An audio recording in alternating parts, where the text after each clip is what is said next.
Good morning, everybody. 6:44 in the kitchen this morning. We are frying up an American favorite. For as long as diners and hamburger joints have been around, so have onion rings. This morning, Chef Becky adds a special locally brewed ingredient into the batter for a new twist on a traditional recipe. Good morning, everyone. I'm Chef Becky. I'm so excited. Today I'm going to share with you a recipe for beer battered onion rings, and I want to thank Ninkasi for a little help with the beer. So because we're going to be deep frying, it's a really fast recipe. Once we start the frying, you need to have everything ready to go. We're going to start by making the dipping sauce.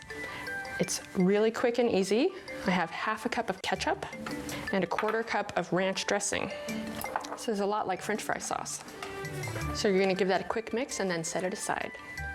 Now let's make the batter. I'm going to start with half a cup of all-purpose flour, 1/4 cup of cornstarch, 1/4 cup of instant mashed potato flakes, 1/4 teaspoon of kosher salt, 1/8 teaspoon of cayenne pepper, and 1 cup of a light beer such as Ninkasi's lager. I'm going to add all of the dry ingredients to the bowl. And the secret ingredient are the mashed potato flakes, and they're going to help thicken the batter, and it will cling to the onion rings.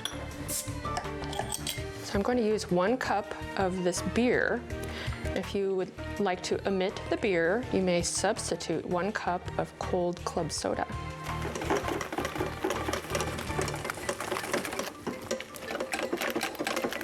I'm going to set this aside, and then I'll start to slice up the onion rings. I like to use large yellow onions.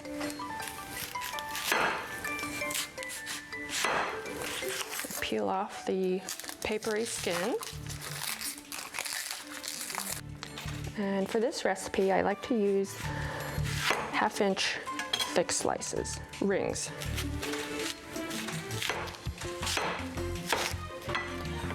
So we'll just use the largest rings for this recipe, and I'll save the smaller inner rings for a different recipe later.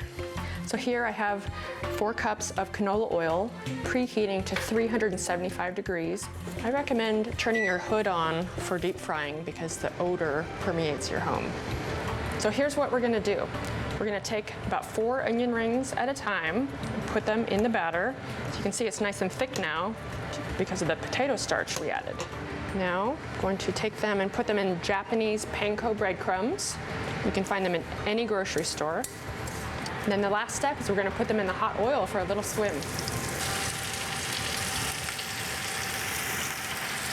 These cook really quickly.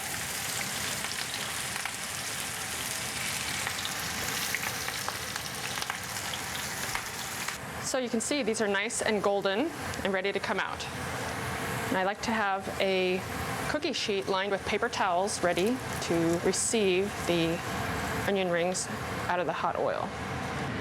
While we have the oil out and all of our batter and things set up, I want you to try something different. I dare you to try deep frying pickles. It's the same process. I like to buy these petite little finger-sized dill pickles, stir them around in the batter, then they go into the panko breadcrumbs. They're already cooked, so we're just kind of cooking the batter basically. So now it's time to arrange them nicely on a platter. Here I have the dipping sauce we made. These pickles look nice.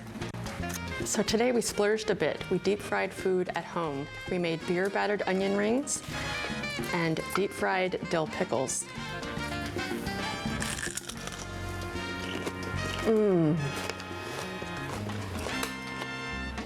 These rock. Those look like they rock. I'm hungry now.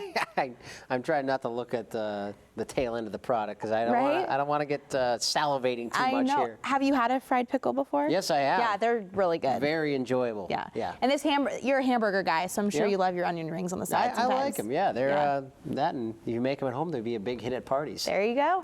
You can find Chef Becky's recipe for Ninkasi beer battered onion rings and other recipes from News Source today on KMTR.com. Just click on KMTR TV tab on our homepage and then click on News Links.